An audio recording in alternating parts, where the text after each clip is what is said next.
Good morning, sir. Good morning, sir. Good morning, sir. Good morning, sir. Good morning, sir. Good morning, sir. Good morning, sir.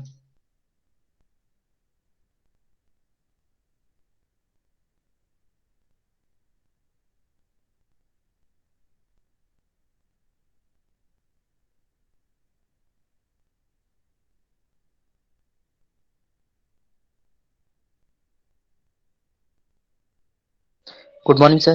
Good morning.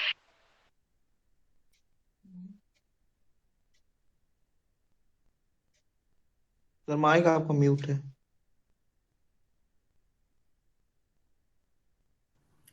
सबको बहुत बहुत good morning. आज जल्दी Good जल्दी morning, sir. Good morning, sir. हाँ, सबको good morning. आज जल्दी जल्दी इसलिए पढ़ा लेने दो कि दो टॉपिक Good morning, जैसे sir. अरे भाई मान जाओ। समझने की कोशिश करो। पब्लिक एक्सपेंडिचर, जैसे एक पब्लिक रेवेन्यू पर सवाल आता है, दूसरा सवाल पब्लिक एक्सपेंडिचर पर आता है। हम लोगों की मजबूरी है कि हम आपका एक तरीके से कोर्स खत्म कर दें, क्योंकि अगले हफ्ते से अनाउंसमेंट हो गया है कि ऑफलाइन क्लास चलेगा। ऑफलाइन 9 से 10 में पढ़ा नहीं सकता, इसलिए कोई और पढ़ाएगा। तो मुझे अपना कम से कम टॉपिक तो खत्म कर लेने दो भाई। तो इसलिए जल्दी कर रहा हूं, और कोई बात नहीं, मैं किसी से परेशान नहीं हूं, बड़ा खुश हूं। But let me finish it कि क्या क्या आ सकता है पब्लिक एक्सपेंडिचर में, क्योंकि दो ही सवाल पब्लिक फाइनेंस के बनते हैं, और एक सवाल जो अंत का था मॉनेटरी पॉलिसी, फिस्कल पॉलिसी, उसमें टाइम लगता थोड़ा सा। तो वो हम इसलिए छोड़ दे रहे हैं कि हमने मान लिया कि हमने 70-80% कोर्स पढ़ा दिया तो हमारा काम समाप्त हो गया। तो इसलिए let me finish it today. तो सार्वजनिक व्यय, पब्लिक एक्सपेंडिचर माने सरकार का खर्च, है ना। बहुत से लोगों ने मेरा बजट भी सुना होगा और बहुत सी चीजें जानते भी होंगे। नहीं सुना होगा भाषण तो फिर दूंगा, फिर बुला लूंगा आप लोगों को। तो ये जो सार्वजनिक व्यय है, माने सरकार कहां कहां पैसा खर्च करती है, आइटम्स ऑफ एक्सपेंडिचर। तो जो आइटम्स ऑफ एक्सपेंडिचर होते हैं, नहीं मिला था आदित्य, हमने भेजा था भाई, किसी को भेजा था, हम नहीं जानते कौन था। और 5 जगह जहां मैंने भाषण दिए, सब जगह 300 से ऊपर लोग थे, इसलिए सबको मिल गया था। और फिर नहीं मिला तो अभी एक और जगह दूंगा, 2 जगह और दूंगा। हाँ हाँ, कोई बात नहीं। अरे अब तुम्हारे साथी बदमाश हैं, इसमें हम थोड़ी कर सकते हैं सिद्धार्थ यादव कुछ। या तुम दोस्ती नहीं रखते होगे अच्छी। अगर अच्छी दोस्ती रखो तो सब लोग एक दूसरे की मदद करते हैं, लेकिन हम लोग नहीं मदद करते, इसलिए नुकसान हो जाता है। छोड़िए, अभी इसके बारे में बात नहीं कर रहे। सार्वजनिक व्यय जो है, इस पे 2 सवाल अलग अलग बनते हैं। पहला सवाल बनता है, और ये पता नहीं क्यों पूछा जाता है, but I will teach this also. सार्वजनिक व्यय का वर्गीकरण, क्लासिफिकेशन। सार्वजनिक व्यय में को कई भागों में बांटते हैं, और अलग अलग लेखक अलग अलग बांटते हैं, ये भी मैं आप लोगों को बता दूं। और 6-7 लोगों का हम लोगों को पढ़ना पड़ता है। क्यों पढ़ते हैं ये जान लीजिए, बहुत इंपॉर्टेंट बात ये है। कोई जरूरी नहीं कि इसको पढ़ाया जाए, लेकिन मैं इसलिए पढ़ाता हूं क्योंकि इससे और चीजों को हम लोगों को बेनिफिट मिल जाता है। तो एक तो हमको पढ़ना है कि क्लासिफिकेशन, और जब मैं क्लासिफिकेशन पढ़ाऊंगा तो आप लोगों को याद रखना है कि निकलसन, प्लेहन, एडम स्मिथ, डाल्टन और जेके मेहता, 5 जरूर लिखें। 5 का वर्गीकरण जरूर लिखें। निकलसन, प्लेहन, डाल्टन, एडम स्मिथ, और अंतिम नाम क्या बताया, professor JK Mehta. Please right है, ये 5 जरूर लिखेंगे। लेकिन उससे पहले हम लोग पढ़ना चाहेंगे 2 थीसिस, वो ज्यादा जरूरी है हमको पढ़ने के लिए। 2 क्या, 3 थीसिस। और वो जो थीसिस हैं उनको मैं थोड़ा थोड़ा शॉर्ट में पढ़ा रहा हूं, और इसी से मैं सार्वजनिक व्यय की शुरुआत कर रहा हूं। सार्वजनिक व्यय पर 2 thesis hypothesis. Yes, I will repeat it. I'll write it down tomorrow. My last class, I will discuss them in detail. मैं बताऊंगा 8, लेकिन 5 लिखने हैं। निकलसन, प्लेहन, डाल्टन, एडम स्मिथ और जेके मेहता। अरे रीता पांडे जी, गुड मॉर्निंग। अब करने का टाइम कहां, बहुत देर क्लास शुरू हो चुका। गुड मॉर्निंग, चलिए कोई बात। तो we are discussing public expenditure, सार्वजनिक व्यय। तो सार्वजनिक व्यय क्यों होता है, किन चीजों पर होता है, वो तो हम लोग पढ़ेंगे ही थोड़ा थोड़ा। लेकिन आज हम दो थीसिस पहले पढ़ा रहे हैं। क्यों पढ़ा रहे हैं? क्योंकि इससे आपको कुछ आइडिया मिलेगा। एक थीसिस का नाम है Wagner hypothesis. Wagner hypothesis. Adolf Wagner एक जर्मन इकोनॉमिस्ट थे। एडल्फ वैगनर एक जर्मन इकोनॉमिस्ट थे। और ये जो एडल्फ वैगनर महोदय थे, इन्होंने एक हाइपोथेसिस लिखी। हाइपोथेसिस बड़ी सिंपल है, अच्छी सी है, उसको हम लोग अब पढ़ने जा रहे हैं। और ये हाइपोथेसिस हमसे क्या कहती है, ये क्या कहते हैं, इसको पहले समझने की कोशिश करिए। तो हम किस आदमी की बात कर रहे हैं? एक जर्मन इकोनॉमिस्ट जिसका नाम है एडोल्फ वैगनर। इसको अलग से सवाल में ना आए तो भी जोड़ना है, दोनों को जोड़ना जरूर है, बल्कि दो क्या तीनों को जोड़ना जरूर है। हाइपोथेसिस से लिखोगे सार्वजनिक व्यय तो बड़ा आसान बन जाएगा। इन्होंने, हम लोग बार बार कहते हैं कि एम्पिरिकल स्टडी किया। एम्पिरिकल स्टडी किया। एम्पिरिकल को हिंदी में कहते हैं आनुभविक। सालों दर साल ये देखा कि दुनिया के हर देश में सार्वजनिक व्यय बढ़ता जा रहा है। हम लोगों ने उस दिन नहीं भी पढ़ा होगा तो अब याद रहेगा, सार्वजनिक व्यय बढ़ता जा रहा है। हम इन्फ्लेशन को थोड़ी देर के लिए छोड़ भी दें तो अगर आप 1950 के आंकड़े देखें और 90 के आंकड़े देखें और 2000 के आंकड़े, 2010 के आंकड़े देखें और 2022 के आंकड़े देखें, इस साल का सार्वजनिक व्यय हमने रखा है 39.44 लाख करोड़। यहां पर यह होता था 12 लाख करोड़, यहां पर यह होता था 8 लाख करोड़, यहां पर होता था 2 लाख करोड़। यह भारत की स्थिति नहीं है, दुनिया के हर देश में, एवरी कंट्री, जिस देश का भी आप नाम लेंगे, हर देश में क्या बात है कि ये बढ़ता ही चला जा रहा है। This is going on increasing. तो इसलिए हम लोग क्या कहते हैं, इसको कहते हैं कि एडल्फ वैगनर महोदय ने जो अध्ययन किया वो ये बताया कि दुनिया के हर देश में सार्वजनिक व्यय बढ़ता जा रहा है। और उन्होंने यह अध्ययन बहुत दिनों तक किया। एक बात और भी याद रखिए, देश का सकल घरेलू उत्पादन है ना, या राष्ट्रीय उत्पादन, जो भी बात आप करें, वी टॉक ऑफ जीडीपी, ये भी तो बढ़ रहा है। इस समय इंडिया का कितना है? 3 ट्रिलियन। इस समय कितना था? 1.2 ट्रिलियन। इस समय कितना था? 0.7 ट्रिलियन। इस समय कितना था? 0.4 ट्रिलियन।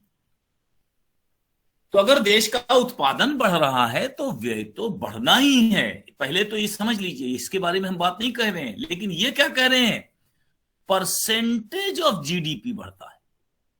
माने जितनी तेजी से ये बढ़ता है क्या घरेलू उत्पादन, उससे ज्यादा तेजी से ये बढ़ता है। अगर हम इसे 8 गुना मान लें, इसे 8 गुना मान लें, 4.4 से 3 तक 8 गुना मान लें, 32 पर होता, 3.2 पर होता, 8 गुना मान लें तो ये कितना हो चुका है? करीब करीब 2 से 39, मान लीजिए लगभग 20 गुना हो गया। तो कहने का मतलब ये है कि पूरी दुनिया में राष्ट्रों का उत्पादन बढ़ रहा है, लेकिन उत्पादन बढ़ने के साथ साथ कुछ और भी चीजें बढ़ रही हैं। और वो क्या बढ़ रही है? सबसे बड़ी बात बढ़ रहा है कि सरकारी जो व्यय है, सरकारों का जो व्यय है वो बढ़ रहा है। और यहां पर एक चीज तो हम लोगों ने देखी नहीं, ये तो केंद्र सरकार का व्यय है। हमारे देश में तो राज्य सरकारें भी व्यय करती है। तो सार्वजनिक व्यय का मतलब केवल केंद्र सरकार का व्यय थोड़ी है, केंद्र और राज्य सरकार सबका मिलाकर है। और अगर ये जोड़ लें तो इस समय भारत सरकार कितना खर्च करती है? लगभग 60 लाख करोड़ रुपए। और इस समय कितना करती थी? 3.5 लाख करोड़। सारी राज्य सरकारें, केंद्र सरकार, व्यय बढ़ता जा रहा है। तो पहली चीज उन्होंने क्या बताई कि सार्वजनिक व्यय लगातार बढ़ता जा रहा है। प्रश्न है कि ये क्यों बढ़ता जा रहा है, वाई इट इज इंक्रीजिंग। इसके कारण उन्होंने बताए। उन कारणों के बारे में हम लोग जो बात करने की कोशिश करेंगे वो ये कि एक तो पूरी दुनिया में उस जमाने में भी बहुत ज्यादा था एक्सटर्नल थ्रेट। ये बड़ा कारण नहीं है, लेकिन यह भी एक बड़ा कारण है। एक्सटर्नल थ्रेट माने विदेशी आक्रमण या विदेशों से खतरा या आतंकी आक्रमण भी आजकल जुड़ गए हैं। इस समय भारत देश का लगभग आपको मालूम है कि 5,75,000 करोड़ क्या है डिफेंस एक्सपेंडिचर। कितना था ये? 9,000 करोड़ रुपए था 1950 के आसपास में। 9,000 करोड़ रुपए था। अब कितना है? 5,75,000 करोड़। चीन से हमेशा लड़ने को तैयार बैठे हैं, पाकिस्तान लड़ रहा है, नेपाल भी अपनी सेना भेज देता है, पता नहीं क्या क्या। एक्सटर्नल थ्रेट पूरी दुनिया में थ्रेट लगातार बढ़ता चला जा रहा है। तो सरकार के सबसे बड़ा काम क्या है? डिफेंस। तो ये तो बढ़ना ही बढ़ना है, इसमें तो कोई दो राय नहीं है। तो ये तो बढ़ेगा ही। लेकिन सरकार का दूसरा जो है डेवलपमेंटल एक्सपेंडिचर भी बहुत बढ़ता जा रहा है। डेवलपमेंटल एक्सपेंडिचर का मतलब यहां कुछ और है, माने रोड्स, ट्रांसपोर्ट, इन सब चीजों पर खर्च बढ़ता जा रहा है। क्योंकि ज्यों ज्यों तरक्की होती जा रही है, पहले साइकिलें भी नहीं थी, अब तो सब पे कारें हैं, मोटरसाइकिलें हैं, ट्रकें हैं, बसें हैं, रोड। मतलब आप गति शक्ति योजना हमारे देश ने निकाली है, इसमें हम कितना खर्च करना चाहते हैं? 100 लाख करोड़ खर्च करना चाहते हैं। इसमें क्या होगा? रेलवे का ट्रांसपोर्टेशन बढ़ना चाहिए, रोड बढ़ना चाहिए, शिप बढ़ना चाहिए, लॉजिस्टिक्स बढ़ना चाहिए। ये बढ़ता ही चला जाता है। डेवलपमेंटल एक्सपेंडिचर जो है ये लगातार बढ़ता चला जाता है। लेकिन इसके साथ एक बड़ी मजेदार बात यह है कि पता नहीं क्या हो गया, दुनिया के देशों में वेलफेयर एक्सपेंडिचर बहुत बढ़ता जाता है। अब ये वेलफेयर में हम किसकी बात कर रहे हैं? एजुकेशन की बात कर रहे हैं, हम हेल्थ की बात कर रहे हैं। ये सब वेलफेयर एक्सपेंडिचर है। पहले ये सब बहुत सारे काम नहीं होते थे, इनके बारे में बहुत ज्यादा बातें नहीं की जाती थी, सरकार का ये काम नहीं होता था, सब प्राइवेट सेक्टर में था। लेकिन अब सरकार को इसमें है, पावर्टी है, अनएम्प्लॉयमेंट है, ये क्या है सरकार के काम? ये तो अलग प्रकार के काम है। इनके ऊपर भी सरकार का लगातार व्यय बढ़ता जा रहा है। क्योंकि ज्यों ज्यों देश आगे बढ़ता है, लोगों की इच्छाएं आगे बढ़ती हैं, बाकी सारी चीजें आगे बढ़ती हैं, इस वजह से इस व्यय को लगातार हम लोग बढ़ाते चले जाते हैं। This keeps on increasing. ये ज्यों ज्यों देश की शिक्षा या देश का स्तर आगे बढ़ता है, हम लोग ज्यादा जागरूक होने लगते हैं, बहुत सारी चीजों में हम लोगों में जागरूकता होने लगती है। तो ये जो जागरूकता है, इसकी वजह से हम लोग इसको बहुत तेजी से बढ़ने लगने की कोशिश करते हैं। तो इसकी वजह से हम लोगों को क्या करना पड़ता है कि लगातार खर्चे बढ़ाने पड़ते हैं। और फिर आजकल के जमाने में एक और समस्या है, दूसरे देशों से कंपैरिजन करते हैं तो ग्रोथ। तो हम क्या करते हैं भाई, हमारा पावर सेक्टर बढ़े, हमारा स्टील सेक्टर बढ़े, हम ऐसी चीजों पर भी हमारा योगदान होना चाहिए, प्रोडक्टिविटी बढ़े, एफिशिएंसी बढ़े, रिसर्च बढ़े, इन सब चीजों पर भी हमारा खर्च बढ़ता जाता है।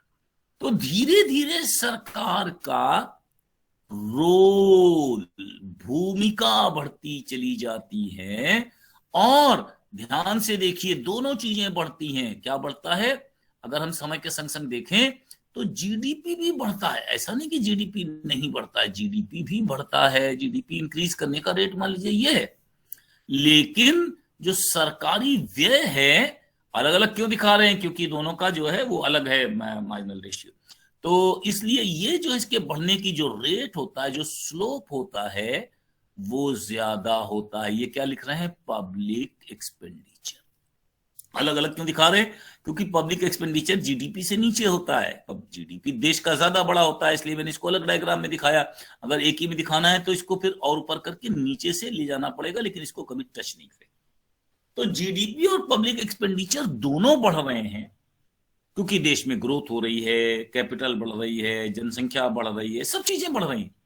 लेकिन इनके साथ साथ दुनिया का माहौल खराब होता जा रहा है। क्या कहते हैं, आपस में थ्रेट्स बहुत ज्यादा बढ़ती चली जा रही हैं, वगैरह वगैरह।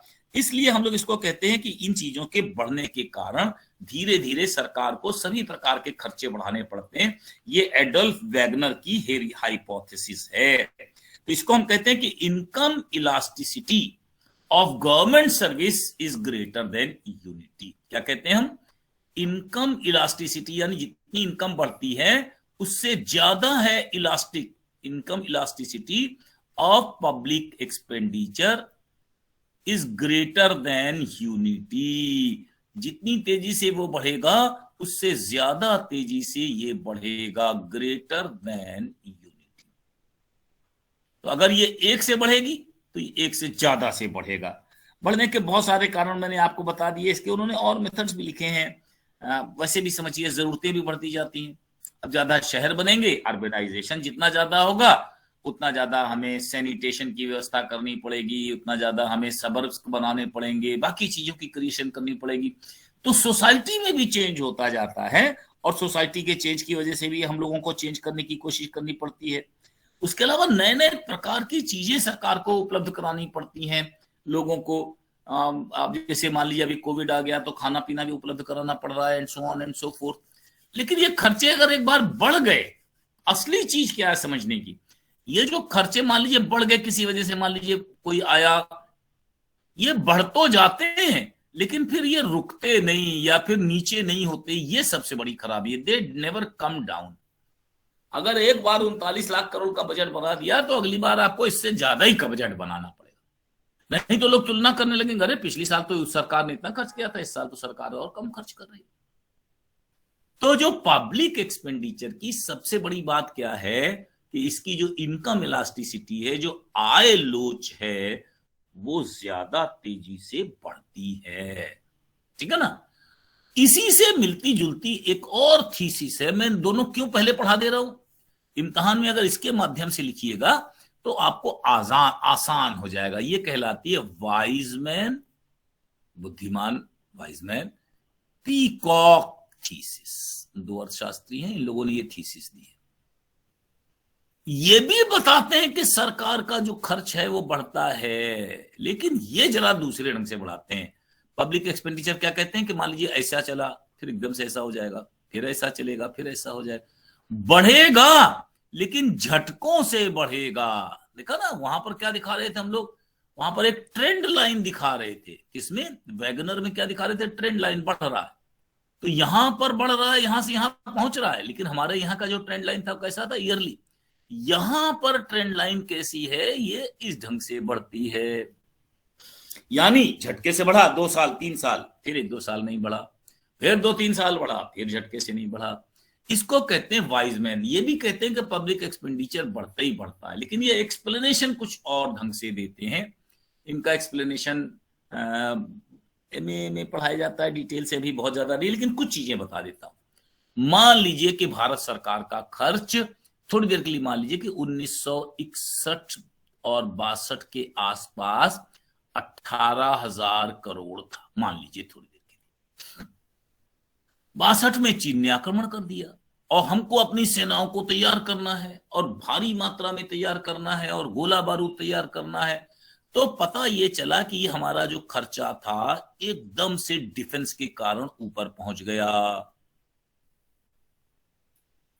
अब ऊपर पहुंच गया तो उसके बाद ये फिर वापस नहीं आया चीन से। युद्ध तो समाप्त हो गया, लेकिन इस युद्ध के समाप्त होने के बाद ये खर्चा नीचे नहीं आता, फिर हम उसी लेवल पर पहुंच जाते हैं। यानी डिफेंस का खर्चा बढ़ गया तो बढ़ गया, अब हमें सेना की ज्यादा जरूरत है तो है, we'll keep on doing it, इसको हम नीचे नहीं लाते। फिर पता चला 2 साल के बाद एकदम से सूखा आ गया तो सरकार को बहुत सारे अनाज आयात करने पड़ गए, या फिर उसके बाद मान लीजिए कि कोई और कोई समस्या आ गई देश में। ये कहते हैं कि जब भी खर्च बढ़ता है वो किसी इमरजेंसीज के कारण बढ़ सकता है, एक्सिजेंसीज के कारण बढ़ सकता है। ध्यान से देखिए कि काफी हद तक एक ही बात कह रहे हैं, वो भी यही कह रहे थे, ये भी यही बात कह रहे हैं। एक्सटर्नल कारणों से पेट्रोल का दाम बढ़ गया तो सारी चीजों की महंगाई बढ़ गई, तो सरकार को महंगाई भत्ता बढ़ाना पड़ गया, तो सरकारी कर्मचारियों का खर्चा बढ़ गया, अब सरकार को देना है। तो जो टैक्स को बर्दाश्त करने वाले लोग हैं, जिनके ऊपर टैक्स पड़ता है, टैक्स का भार, वो क्या करते हैं कि थोड़े दिन तक बहुत हल्ला मचाते हैं कि हम पर टैक्स का बहुत भार है और ये है और बहुत कुछ है, लेकिन धीरे धीरे फिर वो नए टैक्स को बियर करने लगते हैं। बियरिंग कैपेसिटी, वो मान लेते हैं कि भाई अब ये होगा, इससे अब हम बच नहीं सकते। कर भार क्षमता जो है हमारी, वो अब वापस आने वाली नहीं, यानी वो अब बढ़ी रहेगी। तो एक बार जब यहां सेटल हो जाते हैं तो उसके बाद फिर 5-6 साल बाद फिर झटका लगता है, फिर और ऊपर, फिर और ऊपर, फिर और ऊपर, ऐसे चलते चले जाते हैं। हालांकि बाद में एक अर्थशास्त्री था जिसने लिखा, कॉलिन क्लार्क ने लिखा कि चाहे कहीं से बढ़कर कहीं पर जाए, 25% से ज्यादा टैक्स भार जनता बिल्कुल बर्दाश्त नहीं करती। फिर वो कर चोरी या कर, इसको क्या कहते हैं, लिमिट्स। तो कॉलिन क्लार्क महोदय ने एक लिमिट क्रिएट की, जैसे कि किसने की थी, एक हमने लेफर का डायग्राम बनाया था आपके सामने। लेफर कर क्या कहता है कि एक सीमा के बाद ये कर की चोरी होने लगेगी। उन्होंने 22.8 बताया, इन्होंने 25 बताया। इसके बारे में हम लोग बात नहीं कर रहे हैं, क्योंकि कई देशों में, इटली में फॉर एग्जांपल 42% टैक्सेशन है। हो सकता है कर की चोरी वहां ज्यादा होती हो, हम लोग इसके बारे में नहीं जानते। भारत में तो tax GDP ratio central government का जो है वो 9.9 है, और स्टेट का भी जोड़ लें तो 5, लगभग 13 से 14% के बीच में हम लोग हैं। हम लोगों को 16% नहीं पहुंच पा रहे हैं कभी भी, तो 25% की लिमिट तो पता नहीं कब आएगी, वी डू नॉट नो। तो लेकिन कर चोरी तो हमारे यहाँ भी बहुत ज्यादा होती है, तो हम तो 15-16% पर भी कर की चोरी को बड़ी भारी मात्रा में करते हैं। तो कॉलिन क्लार्क की बात क्या थी कि 25% के ऊपर अगर आप कर देंगे तब कर की चोरी होगी, अदरवाइज कर की चोरी नहीं होगी। इसलिए हम लोग इसको क्या कहते हैं, उसके बारे में बतलाने की कोशिश करते हैं। तो हम लोगों ने पहले तो ये समझने की कोशिश की कि पब्लिक एक्सपेंडिचर जो है पिछले सालों में पूरी दुनिया के हर देश में बढ़ा है, बढ़ता ही चला जा रहा है। इसलिए इसको कोई देश रोक नहीं पा रहा है। कर चोरियां हर जगह हो रही हैं, हम लोग ये नहीं कह रहे कि कर चोरियां नहीं हो रही हैं, लेकिन कर का भार बढ़ता ही चला जा रहा है, वो हम लोग जानते हैं। अब हम लोग देखें कि कर का भार किन किन क्षेत्रों में ज्यादा होता है, इसके बाद हम क्लासिफिकेशन पर और इफेक्ट पर आ जाएंगे। तो कर का भार किन किन क्षेत्रों पर होता है, सबसे पहले तो हम लोगों ने पहले बता दिया आपसे कि सबसे ज्यादा हम लोग किसकी बात करते हैं, डिफेंस और इंटरनल, डिफेंस एंड इंटरनल, अब इसको सिक्योरिटी लिखें या जो भी लिखें, आंतरिक सुरक्षा। इसमें तो सेना आ गई, और इसमें कौन आ गया, पुलिस और कोर्ट, ये सारी चीजें आ गई। ये तो सरकार के क्या बताए जाते हैं। फिर से हम लोगों ने एक शब्द पढ़ा था, पब्लिक गुड। ये तो पब्लिक गुड हैं, इनके बिना, इसको कहते हैं गवर्नेंस।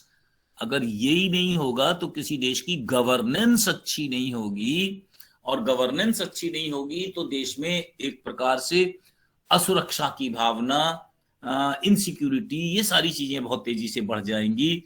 इसलिए इनको तो हम लोग सबसे टॉप पर पब्लिक गुड्स में रखते हैं, और ये इसलिए बढ़ती चली जाती हैं कि पूरी दुनिया में आविष्कार नए नए होते जा रहे हैं। रक्षा के क्षेत्र में मिसाइल्स और पता नहीं क्या क्या, अब तो ड्रोन, और ड्रोन के द्वारा टैक्स और हवाई जहाज, तो इसकी वजह से सरकार को बहुत खर्च करना पड़ता है। इसी तरह इंटरनल क्राइम्स भी बहुत बढ़ते चले जा रहे हैं, चोरी हो, डाका हो, यौन शोषण हो, कोई भी प्रकार की चीजें हो, वो सब बढ़ती चली जा रही हैं। तो हमको दोनों पर हमारा खर्च लगातार बढ़ता है, इसको हम लोग एक इकाई मानते हैं।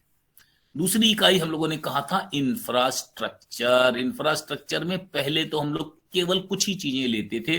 सामान्य तौर पर यहां बड़ा क्लियर मैं कर दूं कि अर्थशास्त्र में ये सवाल जब भी आप एमए में आएंगे, बीए में आएंगे, पीसीएस का इम्तिहान देंगे, तो 2 हिस्सों में पूछा जाएगा। हम लोगों के लिए 2 शब्द हम लोग इस्तेमाल करते हैं। एक कहते हैं इकोनॉमिक इंफ्रास्ट्रक्चर। इकोनॉमिक इंफ्रास्ट्रक्चर माने आर्थिक ढांचा या आर्थिक संरचना। इसमें हम लोग 3 चीजें शामिल करते हैं, याद रखिएगा। ट्रांसपोर्ट, यानी सारे प्रकार के यातायात के साधन। दूसरा इसमें हम लोग याद करते हैं कम्युनिकेशन, सभी प्रकार की कम्युनिकेशन की सारी चीजें इसी में आती हैं। टेलीफोन से लेकर के सारी चीजों की बात करते हैं। और तीसरा हम इसमें क्या रखते हैं, इरिगेशन, सिंचाई। इसको क्या कहते हैं, आर्थिक ढांचा। कहीं पर भी यहां पर ध्यान से देख लीजिए कि क्या नहीं है, सीमेंट का कारखाना नहीं है, लोहे का कारखाना नहीं है। तो इकोनॉमिक इंफ्रास्ट्रक्चर में क्या नहीं आता और क्या आता है, आपको बिल्कुल याद रखना चाहिए। इसी तरह जब हम लोग बात करते हैं तो एक सोशल इंफ्रास्ट्रक्चर की बात करते हैं, इसमें भी केवल 3 ही चीजें आती हैं। इसको हम लोगों को रट लेना है, क्योंकि फिर बाद में इस पर बहुत सवाल आते हैं। एजुकेशन 1, हेल्थ 2, और तीसरा इंश्योरेंस। इंश्योरेंस का मतलब यहां पर है social security measures, social security. तो पहली बात जब हमने कहा इंफ्रास्ट्रक्चर, तो पुराने जमाने में भी ध्यान से देखिए हम इसी की बात करते थे, और इसको ही हम पब्लिक गुड कहते। पब्लिक गुड माने वे वस्तुएं जो हमारे लिए अगर सरकार बनाए तो अच्छा है। अब आप कहेंगे कि इरिगेशन क्यों, ठीक है, कुएं से इरिगेशन हो सकता है, या ट्यूबवेल से भी इरिगेशन हो सकता है। और जो ट्यूबवेल से इरिगेशन होता है या जो भी प्रकार का इरिगेशन होता है, उसमें हम लोग जानते हैं कि किस प्रकार की प्रॉब्लम्स आ सकती हैं। इरिगेशन का मतलब होता है जो बारहमासी इरिगेशन हम लोग कर सकते हैं। तो जो हमारी नहरों के माध्यम से सिंचाई की बात करते हैं, इसको बढ़ाने की बात कर रहे हैं। तो ये इंफ्रास्ट्रक्चर अगर सरकार क्रिएट करती है तो फायदा क्या होता है, एक जैसे सड़क है उसी तरह एक नहर बना दी, और नहर से हमने अलग अलग जगहों पर पानी निकाल दिया, यानी अलग अलग छोटी छोटी सड़कें छोड़ दी। तो एक हाईवे बना दिया और फिर हर गांव के लिए उसके बीच में से एक सड़क छोड़ दी। इसे कहते हैं स्पोक एंड हब। जैसे साइकिल का पहिया होता है ना, उसके बीच में एक लगा होता है हब, और उससे निकलती तीलियां। तो हब हम बना देते हैं और फिर तीलियां निकल के पूरा पहिया चलाने में आसानी हो जाती है। तो ध्यान से देखने की बात है कि जो इकोनॉमिक इंफ्रास्ट्रक्चर होता है उसमें ट्रांसपोर्ट, इरिगेशन एंड कम्युनिकेशन को सेंट्रल हब माने केंद्रीय क्षेत्र में अगर बनाया जाए तो कॉस्ट बहुत घट जाती है। अगर हम हर थोड़ी दूर पर एक ट्यूबवेल लगाएं तो बिजली का खर्च तो जो होगा सो होगा ही होगा। अगर 50 मीटर के अंदर में 2 ट्यूबवेल लगा दीजिए तो पानी का भी उस हिसाब से खर्च नहीं चलेगा। दूसरी बात, ग्राउंड वाटर बड़ी तेजी से खर्च हो जाता है, और जिसकी वजह से हमारा ग्राउंड वाटर जो भूजल है वो बहुत नीचे चला जाता है, जिससे आर्थिक स्थितियां बड़ी खराब हो जाती हैं। तो इकोनॉमिक इंफ्रास्ट्रक्चर में हम 3 ही चीजें शामिल करते हैं, ट्रांसपोर्ट, कम्युनिकेशन, इरिगेशन। और सोशल इंफ्रास्ट्रक्चर पुराने जमाने में नहीं माना जाता था, इसको सरकार को करना चाहिए। पहले के जमाने में बड़ा स्पष्ट माना जाता था कि this is not the job of the government. Doctor है, जाइए दवाइयां खरीदिए, मेडिकल शॉप है, जाइए दवाइयां खरीदिए, स्कूल लोगों ने खोल दिए, जाके वहां पर काम कीजिए। लेकिन अब ये माना जाता है कि इनको भी अगर हम हब के रूप में क्रिएट करें, यानी सरकार अगर इनको क्रिएट करे या रेगुलेट करे, तो न केवल शिक्षा का स्तर अच्छा होगा, रिसर्च भी अच्छी होगी, बाकी सारी चीजें भी अच्छी होंगी। इसलिए इसको भी अब हम एक सामाजिक अधोसंरचना कहते हैं। तो आर्थिक अधोसंरचना में 3 चीजें आती हैं और सामाजिक अधोसंरचना में 3 चीजें आती हैं। हम लोगों को ये समझाने की कोशिश कर रहा हूं मैं आपको कि ये हम लोग पब्लिक गुड मानने लगे हैं। हालांकि ये कायदे से क्या है, ये है मेरिट गुड्स, लेकिन इनकी एक्सटर्नैलिटीज, वाहिताएं इतनी ज्यादा हैं कि इनको भी अब हम पब्लिक सेक्टर की बात करने लगे हैं। इनसे पूरे देश का इनडायरेक्ट फायदा होता है, डायरेक्ट फायदा नहीं होता। एजुकेशन से इनडायरेक्ट फायदा होता है। पढ़ा लिखा आदमी देश के लिए ज्यादा काम कर सकता है, हेल्दी आदमी उत्पादन ज्यादा बढ़ा देगा।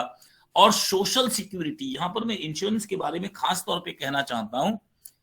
सामाजिक सुरक्षा अगर आपने पिछले साल भारत के स्थान पर देखी हो तो बहुत इंपॉर्टेंट है। 80 करोड़ लोगों को हम लोगों ने खाना पहुंचाया लगातार इतने दिनों तक। अगर आदमी को कम से कम भोजन की, मेडिसिन की, शिक्षा की, कपड़े की व्यवस्था हो जाए तो उसके काम करने का तरीका बदल जाता है, और इसलिए इसको भी हम एक सोशल सिक्योरिटी मानते हैं। तो सोशल सिक्योरिटी किनको मिलनी चाहिए? सोशल सिक्योरिटी हमेशा मिलती है marginalised section of the people, marginalised. अब मार्जिनलाइज्ड में हम लोग बार बार क्या कहते हैं, जैसे वृद्ध लोगों की बात की, ओल्ड एज, तो ओल्ड एज पेंशन की बात हम लोग करने लगे, महिलाओं के लिए विशेष सुरक्षाओं की बात करने लगे। इस समय हम लोगों को लगता है कि किसानों की स्थिति अच्छी नहीं, तो तो मार्जिनलाइज सेक्शन में तो भाई कोई भी मार्जिनलाइज हो सकता है ना, उसके बारे में हम लोग बात नहीं कर रहे हैं, but this is what it is. Social security माने एक आदमी को अगर किसी वजह से दिक्कतें आ जाए, विधवा हो जाए, दिव्यांग हो जाए, तो इसको कम से कम समाज ऐसी सुरक्षा प्रदान करे कि वो अपने जीवन को अपने स्तर से जी सके। तो ये जो काम था पब्लिक गुड और मेरिट गुड, यह तो सरकार के लिए बहुत बड़े काम है। लेकिन धीरे धीरे सरकार ने कुछ और कामों की बात करनी शुरू कर दी, जैसे कॉमर्स एंड ट्रेड, है ना, जैसे बैंकिंग सेक्टर। अब बैंक केवल प्राइवेट क्षेत्र में होते थे, तो जो बैंक प्राइवेट क्षेत्र में होते थे, धीरे धीरे भारत सरकार ने इनको सरकारी क्षेत्र में लेने की कोशिश की। बहुत सारे राष्ट्रीयकृत बैंक बना दिए, बीमा कंपनियां भी हमने बहुत सारी सरकारी क्षेत्र से में बना दी। क्यों? हमने लोगों की सुरक्षा की दृष्टि से सोचा। पता चला हर बैंक क्या कर रहा है, हमारे यहां जमा करो हम 10% देंगे और उधार हम 11% पे दे देंगे, प्रॉफिट कम से कम रखेंगे। कितने सारे बैंक फेल हो गए, और एक बैंक जब फेल होता है तो पूरा देश का देश चला जाता है। तो हम लोगों ने धीरे धीरे क्या किया कि बहुत सारी इंडस्ट्रीज को और बिजनेस को और ट्रेड को, इसको भी लाना शुरू कर दिया। और इसी के साथ हमने एक और ऑब्जेक्टिव जोड़ दिया, ग्रोथ एंड स्टेबिलिटी। ध्यान से देखिए, ग्रोथ जो है वो बड़ी जरूरी है। तो अगर पावर सरकार बना दे, बिजली के कारखाने सरकार अगर बना दे, तो बहुत सारे लोग इलेक्ट्रिक प्रेस बनाने में, रेडियो बनाने में, रेफ्रिजरेटर बनाने में, एसी बनाने में कामयाब हो जाएंगे। अगर वही नहीं होगा, बिजली नहीं है, तो बाकी इंडस्ट्री बंद हो जाएंगी। तो जो हम लोगों ने हर्षमैन का मॉडल पढ़ा है अनबैलेंस ग्रोथ थीसिस का, वो क्या कहता है? सोशल ओवरहेड कैपिटल, सामाजिक उपरियोजनाओं को विकसित करने का काम अगर सरकार कर दे, अगर वो एक्सेसेस क्रिएट कर दे, तो बाकी सारी क्षेत्र वहीं पर आ जाएंगे। एक दूसरा मार्ग है शॉर्टेजेस का। शॉर्टेजेस का क्या है? लोगों ने कारें खरीद ली, सड़क नहीं है, फिर वो आंदोलन करेंगे और सड़क बनवाएंगे। तो जो शॉर्टेजेस का मेथड है उसकी ग्रोथ अच्छी नहीं मानी जाती। एक्सेसेस की ग्रोथ अच्छी मानी जाती है कि सरकार एक इंफ्रास्ट्रक्चर क्रिएट कर दे, बिजली उत्पादन कर दे, सीमेंट उत्पादन कर दे, लोहा उत्पादन कर दे, तो बाकी लोगों को मकान बनाने में, बिजली के सामान बनाने में जो सुविधाएं प्राप्त होंगी, उससे उनकी कॉस्ट इफेक्टिवनेस बढ़ जाएगी। तो कुछ लीडिंग सेक्टर्स किसको बना देना चाहिए? सरकार को बना देना चाहिए। तो ये सरकार के एक अलग प्रकार के काम हो गए हैं। दूसरी बात क्या है कि इधर धीरे धीरे धीरे धीरे गांव की सुविधाएं कम होने की वजह से अर्बनाइजेशन बहुत बढ़ता जा रहा है। पहले कुल कितने शहर थे, अब आप अंदाज लगाइए कि मिलियन प्लस, मिलियन माने 10 लाख से ज्यादा की आबादी वाले कितने शहर हो गए, है ना। पहले यूपी में केवल 5 कवाल टाउन्स थे, 5, कानपुर, आगरा, इलाहाबाद, बनारस और लखनऊ। अब लगभग मिलियन प्लस सिटीज, तो पता नहीं गाजियाबाद भी मिलियन प्लस सिटी, पता नहीं कितने सारे होते गए। पूरे देश में 100 से ज्यादा मिलियन प्लस सिटीज होते चले जा रहे। अब जब शहर में गांव से लोग आएंगे तो उनको बसने की जगह चाहिए होगी। अगर हाउस बनाएंगे तो हाउसिंग से ही काम नहीं चलेगा ना, उनके लिए वहां तक सड़कें पहुंचनी चाहिए, उनके पास में नालियां बननी चाहिए, उनके लिए सैनिटेशन की फैसिलिटीज होनी चाहिए, फिर वहां पर स्कूल और हॉस्पिटल खुलने चाहिए। तो ये अर्बनाइजेशन के संग संग पूरा का पूरा एक तंत्र विकसित होने लगता है। अगर नहीं होता है तो आप जानते हैं क्या होता है, उसे हम कहते हैं स्लम्स। ऐसी जगह जहां लेटरिन की व्यवस्था भी नहीं है, नहाने की व्यवस्था भी नहीं है, बाकी सारी चीजों की व्यवस्था भी नहीं है।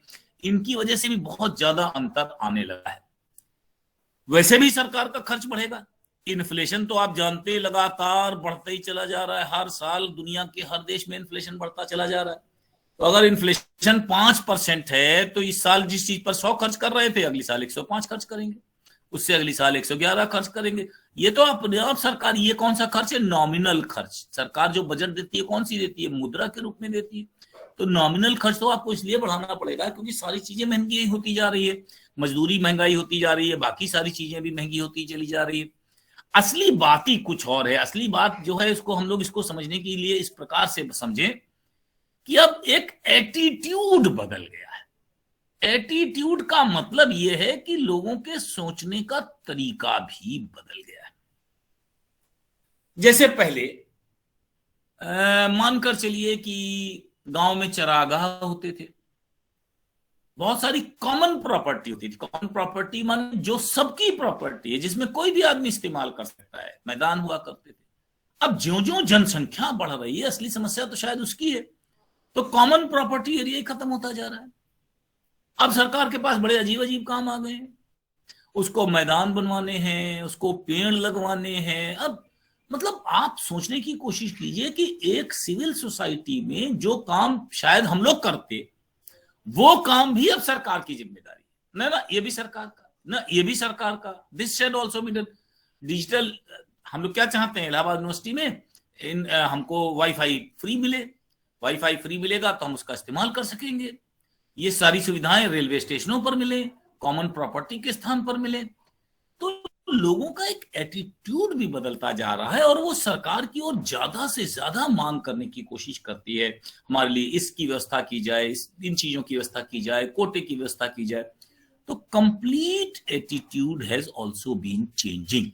यही बात मैं बताना चाह रहा था जब मैंने क्या पढ़ा रहा था, सबसे पहला हिस्सा पढ़ा रहा था एडोल्फ वैगनर। जो वैगनर कहते हैं वो ये कहते हैं कि ये चेंज लगातार 1920 के बाद से तो बहुत तेज हो गया है और 21वीं शताब्दी में तो it is going like anything. हम ये नहीं कहते कि वो जो कह रहे हैं वाइजमैन पीकॉक गलत कह रहे हैं, वाइजमैन पीकॉक बिल्कुल ठीक कहते हैं कि अचानक अगर कोविड आ गया तो सरकार का खर्चा तो बढ़ जाए और बढ़कर 39 लाख करोड़ हो गया, लेकिन फिर सरकार इसको कम नहीं कर पाएगी। अगर कम नहीं कर पाएगी तो क्या करेगी, मजबूरी है, फिर हमको टैक्स बढ़ाना ही पड़ेगा। आज नहीं बढ़ाएंगे, 1 साल बाद बढ़ाएंगे, 2 साल बाद बढ़ाएंगे, कुछ दिन तक बोरोइंग उधार लेकर काम चलाएंगे, लेकिन जो उधार लिया है उसमें तो ब्याज के सहित चुकाना पड़ेगा। वी हैव टू पे इट अगेन एंड अगेन। तो फिर हम लोगों को उसके लिए भी खर्च करना पड़ेगा। तो दोनों सज्जन बात बिल्कुल वही कहते हैं कि सरकारी व्यय उत्पादन की मात्रा में तेजी से बढ़ रहा है। अब एक बात सिंपल समझ लीजिए कि जो टोटल जीडीपी है उसमें दो ही तरीके का खर्च है, एक जो हम लोग प्राइवेटली करते हैं और एक जो हम लोग मिलजुल कर करते हैं, कम्युनिटी के रूप में करते हैं। ये जो कम्युनिटी के रूप में करते हैं अब यही सरकार कर रही है, यानी गवर्नमेंट एक्सपेंडिचर। यानी जब ये बढ़ रहा है तो इसकी नेचुरली इसका परसेंटेज धीरे धीरे कम होगा। मान लीजिए ये हो गया 15%, तो लोगों के पास खर्च करने के लिए कितना बचेगा, 85%। अगर ये बढ़ते बढ़ते 25% हो जाएगा तो लोगों के ऊपर खर्च कितना बचेगा, 75%। यानी कंज्यूमर सॉवरेनिटी, यानी उपभोक्ता की अपनी व्यय कम करेगा। और वो कहां से लाएगा, सरकार के माध्यम से व्यय कराने की कोशिश करेगा। तो हर चीज में अगर सरकार का व्यय बढ़ेगा तो हमारी स्वतंत्रता या हम जिस चीज पर खर्च करना चाहते हैं उसको भी कम करेंगे। अब सरकार क्या है, ईडब्ल्यूएस के लिए मकान बना रही है, भाई गरीब वर्ग तो नहीं बना सकता, तो अब सरकार इसको भी बनाना शुरू कर दे तो सरकार का खर्च आएगा। भले उसमें से अब सरकार ने क्या किया है, नेशनल हाउसिंग स्कीम। ये बात तो सच है कि पूरे देश में सबके घर पर पक्की छत होनी चाहिए। तो अगर सरकार 50 लाख करोड़ हर साल मकान बनवाने में खर्च कर रही है, 60,000 करोड़ नल का पानी देने में खर्च कर रही है, तो हमें भी तो लाभ हुआ ना। पहले हम कुएं से जाते थे, पानी लेने जाते थे, या हैंडपंप हमने लगाया था। अब अगर सरकार ने बना के दे दिया तो हमारा खर्च कम हो रहा है। लेकिन इनके बीच में कोई, इसे हम कहेंगे एलोकेशन। अब इसको अब हम लोग दूसरे रूप में समझने की कोशिश करेंगे कि जो सरकार के खर्च हैं उनको हम 3 भागों में बांटने की कोशिश करेंगे और इसको हम मसग्रेव का मेथड कहेंगे। इसको हम क्या कहेंगे, एक नया शास्त्रीय मसग्रेव, तो मसग्रेव का मेथड कहेंगे। तो सरकार, वो कहते हैं कि सरकार के जो खर्च होते हैं वो 3 प्रकार की चीजों में होते हैं। ए, एलोकेशन ऑफ रिसोर्सेज, संसाधनों का बंटवारा, एलोकेशन ऑफ रिसोर्सेज, इसी के बारे में भी बात कर रहा था, आगे आऊंगा। बी, डिस्ट्रीब्यूशन ऑफ इनकम या डिस्ट्रीब्यूशन ऑफ रिसोर्सेज। और तीसरा उन्होंने एक और चीज बताई है जिसको हम लोगों को पढ़ना पड़ेगा। इन तीनों चीजों को पढ़ाकर हम लोग आज खत्म करेंगे, स्टेबिलाईजेशन ऑफ इकोनॉमी। अब जरा इस ढंग से पढ़ने की कोशिश कीजिए। ये 3 तरीकों से लिख, मैंने आपको क्या बताया, पहला बताया कौन सा, वैगनर, फिर दूसरा बताया वाइजमैन पीकॉक। इनके माध्यम से जब इन चीजों को आप एक्सप्लेन करेंगे, क्योंकि पब्लिक एक्सपेंडिचर पर जब सवाल लिखेंगे तो स्ट्रक्चर नहीं बनेगा, सरकार का खर्च बढ़ रहा है। लेकिन अगर आप मेथोडोलॉजी से लिखेंगे तो काम बन जाएगा। एलोकेशन का मतलब है संसाधनों का आवंटन। संसाधनों के आवंटन से क्या मतलब है, इसको समझने की हम लोग कोशिश करें। जितने जीडीपी है, टोटल जीडीपी है, इसी की बात कर रहा था, इसको ही बांटना है किस किस क्षेत्र में बांटना है? प्राइवेट क्षेत्र में और सरकारी क्षेत्र में, यानी गवर्नमेंट के क्षेत्र में। तो करना क्या चाहिए? संसाधनों का आवंटन कौन सा श्रेष्ठ होगा? जहां एफिशिएंसी ज्यादा हो। एफिशिएंसी माने कुशलता ज्यादा हो। ध्यान से देखिए कि अगर हर आदमी अपनी रोड बनाएगा तो कभी बन ही नहीं सकता। तो इसलिए हमने क्या कहा, रोड क्या है? Public good. बिल्कुल ठीक है। अब इसीलिए हमने एजुकेशन को भी बात की। एजुकेशन प्राइवेट सेक्टर में बन सकती है, लेकिन वो क्या करेगा? प्रॉफिट कमाने की बात करेगा। फिर क्या होगा? गरीब के बच्चे नहीं पढ़ेंगे वहां, और अगर गरीब के बच्चे नहीं पढ़ेंगे तो कैसे काम चलेगा? इसी तरह हेल्थ की बात की। हेल्थ, बड़े धनी लोग तो चले जाएंगे अमेरिका तक अपना इलाज कराने, गरीब लोग बेचारे कहां जाएंगे? तो एफिशिएंसी की दृष्टि से देखा जाए, पूरे समाज की दृष्टि से देखा जाए, तो साधनों का बंटवारा कैसा होना चाहिए कि उत्पादकता अधिकतम हो। उत्पादकता माने productivity shall be maximised. Productivity shall be maximised. ऐसा नहीं है कि आप बहुत सारी चीजों को, अब जैसे कि गड़बड़ हो रही है, मैं उन चीजों को लाना नहीं चाहता हूं। अब मान लो सरकार ये कहे कि नहीं, हम तो डबल रोटी बना के सबको 2-2 डबल रोटी देंगे। क्यों? क्योंकि फिर क्या होता है, गरीबों को कम मिलता है, धनिकों को ज्यादा मिलता है, वगैरह वगैरह वगैरह। हम कपड़ा बनाकर लोगों को बांटेंगे, और फिर सरकार के एक मंत्री ने कहा सबको सफेद कपड़ा देंगे। अब यहां पर कंज्यूमर की चॉइस इफेक्टेड हो गई। बहुत सारे होंगे कहेंगे नहीं हम तो पीला पहनते हैं, कोई कहेगा हम तो नीला पहनते हैं, कोई कहेगा हम तो धारीदार पहनना पसंद करेंगे। देखिए, कहां पर कंज्यूमर के पास पैसा रहना जरूरी है और कहां पर सरकार के हाथ में कंट्रोल रहना जरूरी है, इसके बारे में हम लोगों को सोचना चाहिए कि productivity shall be maximised, choices shell also be maximised. इसको जरूर ध्यान देना है। Choices shell also be maximised. अब जो सरकारें हैं, ध्यान से देखिए, इन चीजों में अगर बोलने लगेंगी तो न केवल विद्रोह होगा बल्कि देश में दिक्कतें होंगी।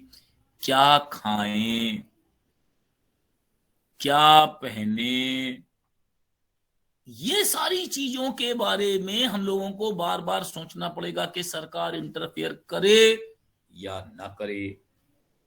देखिए, बहुत सारी चीजें ऐसी हैं जिसको हम पॉलिटी से जोड़ सकते हैं, हम डिस्कशन कर सकते हैं, लेकिन हम इसलिए नहीं लाते क्योंकि वो क्लास में BA2 में आपके लिए यूजफुल नहीं है। लेकिन हम इन चीजों के बारे में डिस्कशंस कर सकते हैं। अब खाने में मेरी रुचि क्या है ना? तो अगर मैं मंत्री बन जाऊंगा तो फिर मैं क्या बातें करने लगूंगा। जैसे मैं पर्सनली प्याज लहसुन भी नहीं खाता, मांस मछली भी नहीं खाता, तो मैं मांसाहारियों के खिलाफ बात करने लगूंगा। या मैं शराब नहीं पीता तो मैं शराब पीने वालों, ये उनकी चॉइस है भाई। वो अपना पैसा किस पर खर्च करना चाहते हैं, हम उसको अच्छा या बुरा, नैतिक अनैतिक, कल्याण अकल्याण, morality immorality, welfare non welfare से नहीं जोड़ना चाहिए। जिस दिन आप इसको इन चीजों से जोड़ना शुरू कर देते हैं, हमारे देश का अपना कुछ संस्कृति हो सकती है, कल्चर हो सकती है, लेकिन लोग कुछ इस कल्चर को नहीं भी मानते हो सकते हैं। अगर हमारे भारतवर्ष की बात की जाए तो हमारे यहाँ तो पहले से नाम भले उनका आपने कुछ कर दिया हो, लेकिन संस्कृतियां ही अलग थी। एक देवता कहते थे, दूसरों को राक्षस कहते थे, लेकिन राक्षस भी बहुत बड़े पावरफुल होते थे, अक्सर देवताओं को भगा देते थे, हरा हरा देते थे, तो फिर बेचारे देवता ब्रह्मा विष्णु महेश के पास जा जाके अपनी मदद मांगते थे। What we are saying is कि अलग माने डिफरेंट हैं, वो हमारे दुश्मन नहीं हो सकते। तो चॉइसेस को हमको कम नहीं करना है। Choices shall be there. हम आदमियों को उनकी चुनाव की क्षमता को कम नहीं करने देना चाहते हैं। कपड़े भी वैरायटी के हों, कारें भी वैरायटी की हों, स्कूटर भी वैरायटी के हों। किसी को काले रंग का स्कूटर पसंद है तो किसी को नीले रंग का स्कूटर पसंद है तो किसी को किसी और रंग का पसंद है। Let there be choices. तो choices shall be maximised and productivity shall be maximised. तो साधनों के आवंटन के दो प्रमुख तत्व होते हैं, सिग्निफिकेंट चीजें होती हैं जिसके बारे में ये बात करें। दूसरा डिस्ट्रीब्यूशन, ये तो बहुत ही आवश्यक है। ये तो हम लोग देख ही रहे हैं, अगर डिस्ट्रीब्यूशन नहीं होगा तो हमारे देश की तो कितनी जनसंख्या शायद भूखों ही मर जाए। उसके बारे में तो हम लोग कुछ सोच ही नहीं पाएंगे। साधनों का आवंटन वितरण की दृष्टि से भी बहुत आवश्यक है। और वितरण में जब हम बात करते हैं तो याद करिए, एक होता है इनकम इनइक्वालिटी हो सकती है, एक वेल्थ इनइक्वालिटी हो सकती है, एक कंजम्पशन इनइक्वालिटी भी होती है। ये तीनों को जरूर ध्यान रखिए, आय की असमानता, धन की असमानता, उपभोग की असमानता। आय की असमानता खराब, बहुत खराब। हम जानते हैं कि भारत में टॉप 5% लोगों के पास देश का 55% जीडीपी है। इसका मतलब बाकी 95% के पास क्या है? मुश्किल से 45। और लास्ट वाले 50% के पास क्या है? मुश्किल से 2% भी नहीं। इनकम इनइक्वालिटी खराब है, वेल्थ इनइक्वालिटी भी बिल्कुल खराब है। वेल्थ इनइक्वालिटी को अगर आप क्या कहते हैं जातियों के हिसाब से भी बांटे पाएंगे तो आपको मानना ही पड़ेगा कि एससी एसटी और जो ट्राइब्स हैं इनके पास टोटल इनकी जनसंख्या करीब करीब 23% है और इनके पास कुल 2% साधन। ये तो खराब भाई, लेकिन इसके बारे में सोचिए, मुझे खाने को नहीं मिल रहा, that means I am becoming hungry. तो फिर क्या होगा? किसी न किसी दिन में चोरी भी कर सकता हूं, सोशल प्रॉब्लम्स भी क्रिएट कर सकता हूं। उपभोग में असमानता का ये क्या मतलब नहीं है कि आप पिज्जा खाएं, बिल्कुल आप पिज्जा खाएं, बर्गर खाएं, whatever you want you can eat, वो तो चॉइसेस में आ गया। लेकिन at least I must also get 1800 calorie of food. मुझे कम से कम 1800 कैलोरी मिले, मैं जिंदा रहूं, स्वस्थ रहूं, यह तो मुझे मिलना चाहिए ना। इसके बिना कैसे काम चलेगा? तो मिनिमम अवेलेबिलिटी तो कराना पड़ेगा ना। कितने शर्म की बात है कि भारत में 27 करोड़ लोग पावर्टी लाइन के नीचे हैं। माने 1800 कैलोरी भोजन नहीं मिलता, कपड़ा नहीं मिलता, वगैरह वगैरह। और पूरी दुनिया में कितने हैं? 52 करोड़। और 52 करोड़ में अकेले भारत में कितने हैं? 27 करोड़। 5 करोड़ तो 2 सालों में नीचे हुए हैं। पहले हम पे 23 करोड़ थे, पहले हम पे 23 करोड़ थे। दुनिया भर में कितने थे? 50 करोड़ थे। तो हम आधे से कम पर थे। कोविड ने पूरी दुनिया में बढ़ाया, लेकिन सबसे ज्यादा तो हमारा ही बढ़ा दिया, हमारा 27 कर दिया। कुछ देशों ने तो इसको कम ही कर लिया। चीन में पावर्टी लाइन के नीचे रहने वालों का प्रतिशत 0.7 हो गया।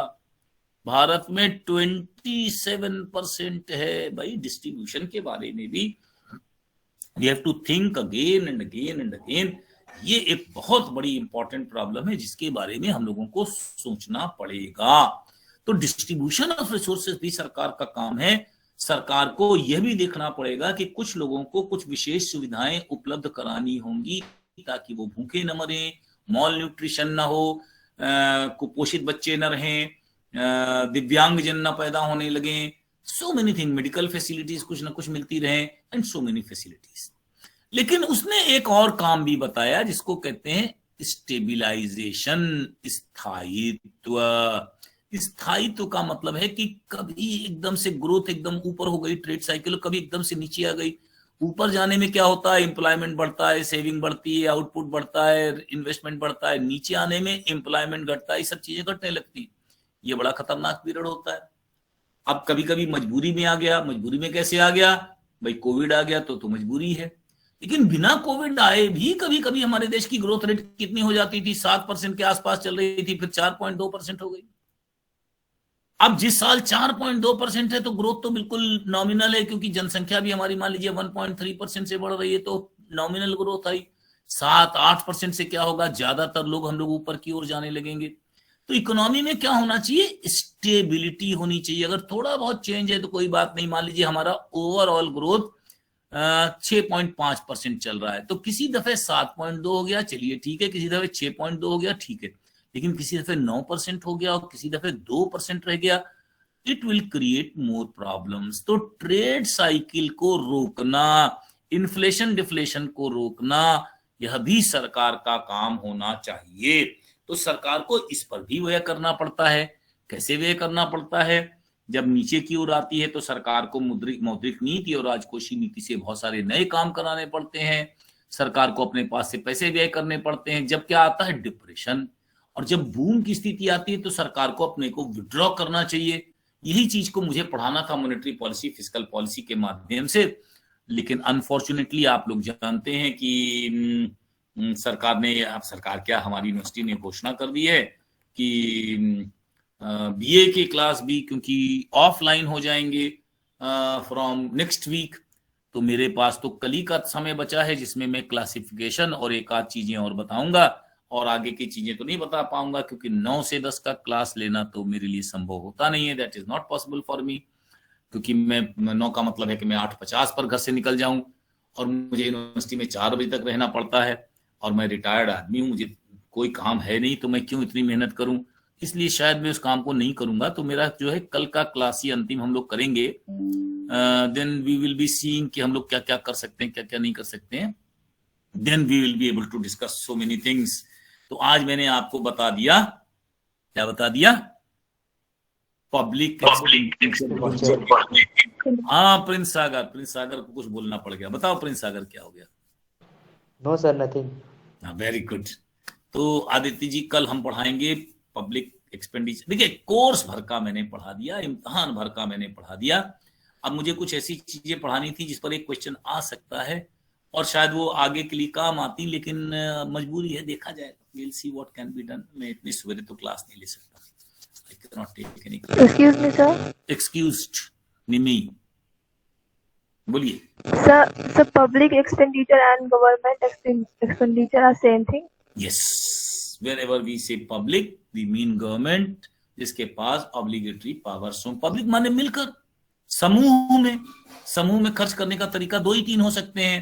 जैसे मान लीजिए हमने कोई सोसाइटी बना ली, अखिल भारतीय वैश्य समाज, लेकिन वो एक वैश्य समाज के लिए काम करेगी, पूरे देश के लिए काम नहीं करेगी। तो जब देश की बात आती है तो पब्लिक मीन्स सरकार।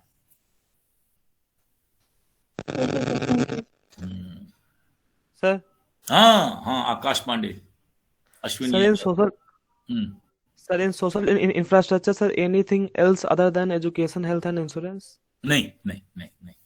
मतलब हमारी डेफिनेशन है, पीसीएस में इम्तिहान में पूछा जाएगा, इनमें से कौन सा सोशल इंफ्रास्ट्रक्चर नहीं है। वो लिख देंगे 3 और चौथा लिख देंगे बैंकिंग या कुछ और, तो आपको आंसर तैयार रहना चाहिए। इकोनॉमिक इंफ्रास्ट्रक्चर माने ट्रांसपोर्ट, कम्युनिकेशन, इरिगेशन, और सोशल इंफ्रास्ट्रक्चर माने हेल्थ, एजुकेशन, इंश्योरेंस।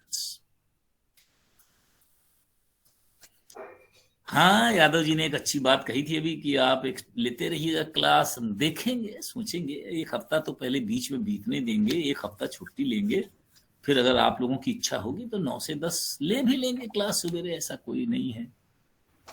ऑफलाइन पढ़ाने में तो बहुत ही मजा आता है। मैं पढ़ाऊंगा भी यूनिवर्सिटी में, ऐसा नहीं है कि मैं रोज यूनिवर्सिटी जाऊंगा, रोज ऑफलाइन पढ़ाऊंगा, लेकिन BA1 पढ़ाऊंगा, BA3 पढ़ाऊंगा, MA1 पढ़ाऊंगा, MA3 पढ़ाऊंगा, BA2 नहीं पढ़ाऊंगा, क्योंकि BA2 का मेरा क्लास लगा दिया है 9 से 10। इतनी सवेरे उठता हूं मैं, 4:45 बजे, 4:30 बजे, वो ठीक है। इतनी सवेरे यूनिवर्सिटी नहीं जाऊंगा, क्योंकि फिर लौटूंगा कै बजे, और मेरे को यूनिवर्सिटी में गैर सरकारी कामों की वजह से रहना पड़ता है 3-4 बजे तक। अब इस उम्र में खाना भी ना खाएं, ऐसे मूर्ख थोड़ी है। आराम से जाएंगे 10:30 के बाद, नाश्ता करने के बाद। हाँ काउंसलिंग देखेंगे, कोई टाइम हम थोड़ी तय करते हैं, टाइम तय करते हैं हेड ऑफ द डिपार्टमेंट जो होने जा रही है किरण सिंह 14 तारीख को। तो 14 तारीख को किरण सिंह से हम लोग मिलेंगे, फिर देखा जाएगा। सर ऑनलाइन क्लासेस लीजिएगा आप? हाँ ले लेंगे मनस्वी जी, अगर बच्चे जुड़ेंगे तो ऑनलाइन ले लेंगे, लेकिन 1 हफ्ते बीच में नहीं लेंगे, 14 से 21 नहीं लेंगे। पहले देखेंगे, हम अपना पार्क प्रोग्राम सेट करके देखेंगे, क्योंकि हो सकता है फिर हमको सोचना पड़े, क्योंकि BA MA प्रीवियस और MA सेमेस्टर 3 ये हमारे लिए बहुत इंपॉर्टेंट है। क्योंकि जब हम MA के, हमको MA ही ज्यादा पढ़ाना चाहिए, तो मैं उनका क्लास देखूंगा तब करूंगा। हाँ बिटिया रानी, हमको तो टाइम ही टाइम है, आपको भी टाइम होना चाहिए ना, सबको, दोनों को मिलना चाहिए। इस समय देखिए 88 लड़के जुड़े थे, 89 लड़के जुड़े थे, तो 88-89 बच्चे तो मिले। पता चला 2 बच्चे आ रहे हैं तो थोड़ी काम बनेगा। देखेंगे राहुल मौर्य, हम लोग अनाउंस कर देंगे प्रशांत जी के माध्यम से, लेकिन 14 से 21 वाले में जो अगला हफ्ता होगा बुध बृहस्पति, वो नहीं लेंगे, कल लेंगे। अगला हफ्ता बुध बृहस्पति नहीं लेंगे, उसके बाद अनाउंस कर देंगे, या तो ऑफलाइन कहीं से लेने की कोशिश करेंगे या ऑनलाइन करेंगे।